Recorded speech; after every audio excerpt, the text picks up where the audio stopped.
मेरी सभी प्यारी सखियों को नमस्कार।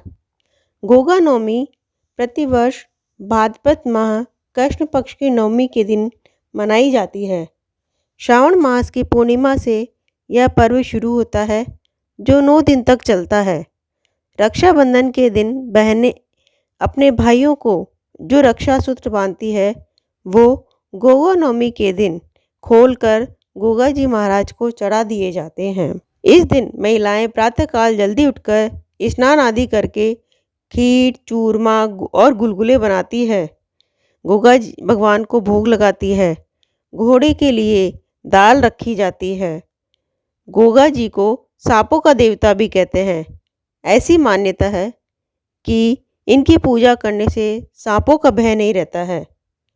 मुस्लिम समुदाय इन्हें जाहर पीर के नाम से पूजता है। इस प्रकार ये हिंदू और मुस्लिम दोनों समुदायों द्वारा पूजे जाते हैं। सखियों, इनके जन्म और जीवन से संबंधित एक कथा है, जिसे गोगा नवमी वाले दिन अवश्य सुना जाता है। तो चलो शुरू करते हैं इनकी कथा। इससे पहले यदि आपको मेरा यह वीडियो पसंद आए तो उसे लाइक और शेयर ज़रूर करें।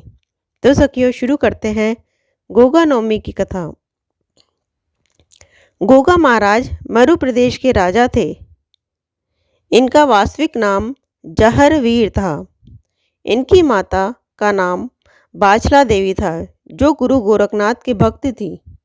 एक बार जब बाबा गोरखनाथ अपने शिष्यों के साथ मरु प्रदेश आए तो रानी बाछला बहुत खुश हुई। बाबा गोरखनाथ ने अपने शिष्य घनेरिया को नगर में भ्रमण कर भिक्षा लाने के लिए कहा। गुरु की आज्ञानुसार शिष्य नगर में भिक्षाटन करने लगते हैं। जब वे महल पहुंचते हैं तो रानी उन्हें बहुत सारे हीरे जवाहरात भेंट करती है, लेकिन शिष्य उन्हें लेने से मना कर देते हैं और अन्न मांगते हैं। रानी घमंड में कहती है, यहाँ राजभवन में अनाज के भंडार भरे हुए हैं। तुम अपना अनाज किसमें ले जाना चाहते हो? जितना चाहो ले जा सकते हो। महाराज अपना भिक्षा पात्र आगे करते हैं और कहते हैं, मुझे तो बस इतना भर ही चाहिए। धीरे धीरे पूरे अनाज का गोदाम उस भिक्षा पात्र में समा जाता है, किंतु वो भिक्षा पात्र भरता नहीं है। अब रानी को अपनी गलती का एहसास होता है। वो शिष्य से क्षमा मांगती है। रानी को अपने कोई संतान न होने का दुख था। वो उस शिष्य से अपने दुख को बताती है। तब शिष्य रानी से अपने गुरु से मिलने को कहते हैं, जिससे रानी को पुत्र प्राप्ति का वरदान प्राप्त हो सके। रानी प्रातःकाल उठकर गुरु जी के आश्रम में जाने के लिए तैयार होती है। तभी वहाँ उनकी बहन काचला आ जाती है और रानी से सारा भेद ले लेती है। काचला गुरु गोरखनाथ के पास पहले पहुँच जाती है और उनसे आशीर्वाद के 2 फल ले लेती है।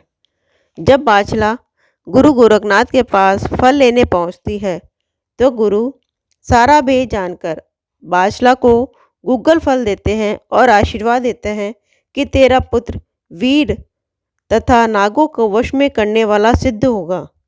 इस प्रकार रानी को पुत्र रत्न की प्राप्ति होती है। यही बालक गोगा जी के नाम से जाना जाता है। बड़े होने पर गोगा जी का विवाह बंगाल के राजा मालप की बेटी सूरियल से होना तय होता है, किंतु किसी कारणवश राजा अपनी बेटी की शादी गोगा जी से करने को मना कर देते हैं। इस बात से दुखी गोगा जी गुरु गोरखनाथ जी के पास जाते हैं और उन्हें सारी बात बताते हैं। बाबा गोरखनाथ ने गोगा जी को दुखी देखकर वासुकी नाग से राजा की कन्या को डसने के लिए कहा।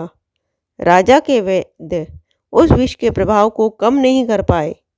तभी वेश बदले हुए वासुकी नाग ने राजा से कहा कि वह गुग्गा मंत्र का जाप करे तो विष का प्रभाव समाप्त हो जाएगा। राजा गुग्गल मंत्र का प्रयोग कर विष उतारते हैं और बेटी विष मुक्त हो जाती है। राजा अपने वचन के अनुसार अपनी बेटी का विवाह गुगा जी से कर देते हैं।